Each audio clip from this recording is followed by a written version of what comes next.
All right, welcome to The Explainer. Today, we're jumping into what might be one of the most confusing and honestly most profound books in the entire Bible, Ecclesiastes. So let's start with this quirky little legend about King Solomon, the author of the book. The story goes he overhears a butterfly bragging to its wife that it could knock down the entire temple with just one flap of its wings. It's this funny mix of total arrogance and, let's be real, absurdity. And it actually gets right to the heart of the book's main theme, vanity. Now, this right here, this is the key that unlocks the whole thing. When the book says all is vanity, it's not talking about being conceited or obsessed with your looks. The original Hebrew word is hebel, and hebel means vapor or smoke. You know, something that's real, you can see it, but you can't grab it. It's impossible to hold on to. That's the book's big idea. Life is like trying to catch smoke.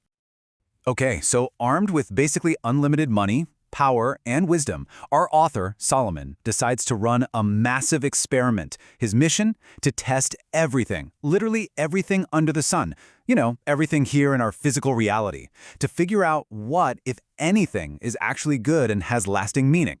First up on the chopping block is joy. He goes all in. Feasts, parties, art, music, anything you can think of that brings pleasure. But what he finds is that joy is, well, it's like a mirage. It feels great for a moment, but it doesn't have any real substance. The feeling just fades, and you're right back where you started. In other words, it's hevel. So joy is a dead end. What about work? I mean, this is a guy who built incredible things, right? Palaces, vineyards, even the legendary Temple of Jerusalem. But then this sobering thought hits him. One day, he's going to have to leave all of it to someone else. And what if that person is a total fool who just ruins everything he built? All his life's work. Poof, it's just smoke. And this next one, this is probably the most shocking discovery of all. Even wisdom, the very thing he's using to figure all this out, is also hebel. But why? Well, because no matter how smart you are, you can't outsmart death. The same fate is coming for everybody, the wise person and the fool. The final score is exactly the same. At this point, Solomon's experiment starts to zoom out. He stops looking just at his own life and starts really observing the world around him.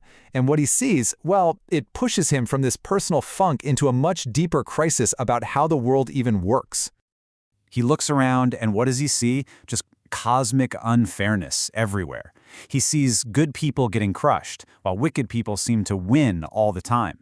But the part that really gets him, the most painful part, is that the people who are suffering have no one. No one to help them, no one to comfort them.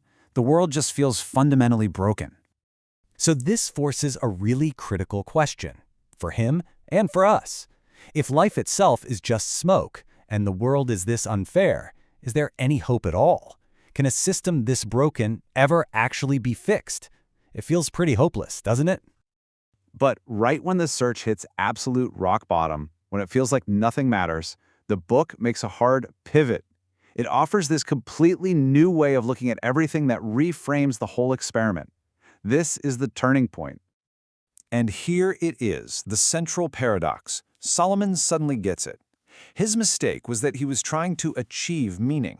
He was trying to grasp all these things: joy, work, wisdom. But what if they aren't things you achieve at all? What if they're gifts you receive from God?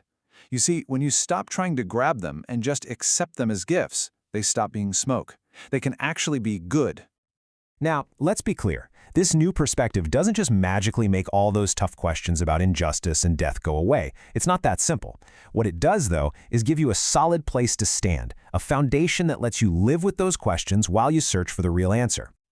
So after this whole long, difficult journey through the smoke of life, the book boils it all down to one final, bottom line question.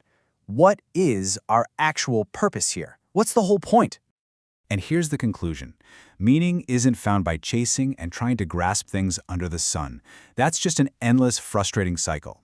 True purpose is found when you look beyond the smoke, toward a relationship with the Creator. It's about building your life around something that isn't hebel, something that's actually solid. And that's really the point of the whole book. Ecclesiastes isn't trying to leave us feeling hopeless. It's a signpost. It forces us to see the smoke so that we'll finally start looking for the fire. And it leaves us with this one last massive question to think about. If everything we can see and touch down here is just fleeting vapor, what's the solid, eternal reality that it's all pointing to?